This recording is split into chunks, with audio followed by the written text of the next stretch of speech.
यहां से displacement of the object पूछेगा कि ऑब्जेक्ट ने बेसिकली यहां से यहां एक्सेलरेट किया, क्लियर, उसने डिस्प्लेसमेंट कितना कवर किया, important question.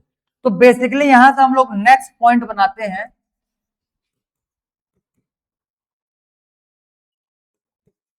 Displacement of object in VT graph is given by area under the curve, is given by area under the curve। ये समझ में आया? अब ध्यान दे यहीं पे, क्योंकि डेरिवेशन जो हम लोग का इक्वेशन ऑफ मोशन है, यही पॉइंट या फिर यही स्टेप्स फॉलो करने वाले हैं वहीं पे। बेहतरीन तरीके से इसको ध्यान से समझना। पहले given by area under the curve, अब यहां पे एरिया अंडर द कर्व की बात किया जाए तब के केस में हमारे पास एरिया अंडर द कर्व ये पार्ट है पूरा, क्योंकि ग्राफ हो गया है, 40 सेकंड तक हम लोग को लेके जाना है। अब इस पार्ट में हमारे पास यहाँ पे डिफरेंट डिफरेंट शेप्स हैं, मतलब या तो इस पूरे पार्ट को हम लोग क्या मान लेंगे, एक ट्रेपेजियम, इस पूरे को हम लोग क्या मान लेंगे, ट्रेपेजियम। यहाँ पे ये और ये दोनों लाइन कैसे हैं, आपस में पैरेलल, समझ, अरे इसका एरिया निकालना है पूरा, तो ये पूरा एरिया या तो एक सिंगल डायग्राम, कैसे, ट्रेपेजियम, एरिया ऑफ ट्रेपेजियम।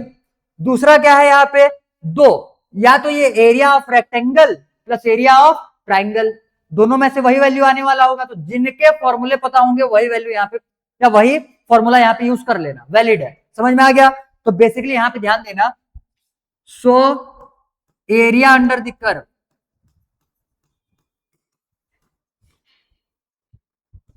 मैं दोनों तरीके से बता रहा हूं। So area under the curve,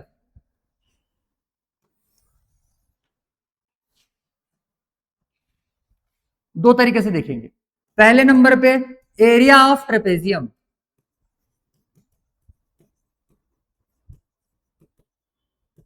area of trapezium का फॉर्मूला होता है 1/2 multiply by sum of parallel side,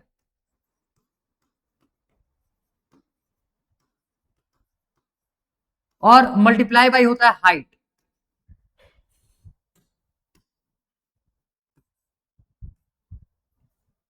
आया समझ में? अब अगर ये हम लोग ट्रेपेजियम लेंगे तो sum of parallel side, sum of parallel side बोलने का मतलब ये पैरेलल साइड्स का सम निकालेंगे। तो ये पैरेलल साइड में सम कितना है, सबसे पहले मैं ये वैल्यू, इनिशियल वैल्यू यू का कितना है 20 है ना, और फाइनल वैल्यू कितना है 40। तो basically sum of parallel side कितना आ जाएगा, ये 1/2 मल्टीप्लाई बाई 20 प्लस 40। ये क्लियर हो गया? आगे डिस्टेंस या फिर हाइट, हाइट कैसे निकलता है, दो पैरेलल लाइंस के बीच का डिस्टेंस, तो बीच के डिस्टेंस को ये स्ट्रेट लाइन दिखा रहा है और इसका वैल्यू कितना लिया हुआ है हम लोगों ने 40। तो बेसिकली इसका वैल्यू कितना हो जाएगा, मल्टीप्लाई बाई 40। तो ये 2 1 2 2 20, ये आ जाएगा 4 40 और 20 60, 62 जा कितना आ जाएगा 1200। आया समझ में? तो 1200 बेसिकली निकला क्या है, ये है डिस्प्लेसमेंट। डिस्प्लेसमेंट हम लोगों ने जो पिछले वाले में सॉरी ग्राफ में कवर किया हुआ है। तो डिस्प्लेसमेंट किस में आता है, मीटर में। किस में आता है, मीटर में। इसका मतलब यह है कि अगर कोई सा भी व्हीकल 20 मीटर पर सेकंड के वेलोसिटी से जा रहा है और उसको वेलोसिटी को इंक्रीज करना है कितना तक, 40 मीटर पर सेकंड तक, कितने सेकंड्स में, 40 सेकंड्स में, तब के केस में वो कितना डिस्प्लेस होगा बोला जाएगा, तो वो डिस्प्लेस होगा कितना, 1200 मीटर। समझ में आया? क्लियर? अब इसी का दूसरा तरीका, सेकंड कैसे बना सकते हैं, ये एरिया कैसे मिलेगा, area of triangle plus area of rectangle. Area of triangle का formula half multiply by base multiply by height, plus area of sorry quadrilateral rectangle क्या हो जाएगा, लेंथ इनटू ब्रेथ। ये समझ में आ गया? हाफ का हाफ, बेस का वैल्यू कितना है, ट्राइंगल ये है ट्राइंगल, बेस का वैल्यू कितना हो जाएगा 40, क्लियर, और मल्टीप्लाई बाई हाइट का वैल्यू कितना हो जाएगा, ये बेस माना ट्राइंगल का और ये हाइट हो जाएगा, हाइट का वैल्यू कितना है 40 माइनस 20, प्लस रेक्टेंगल का लेंथ कितना है 40 और मल्टीप्लाई बाई ब्रेथ कितना है रेक्टेंगल का 20।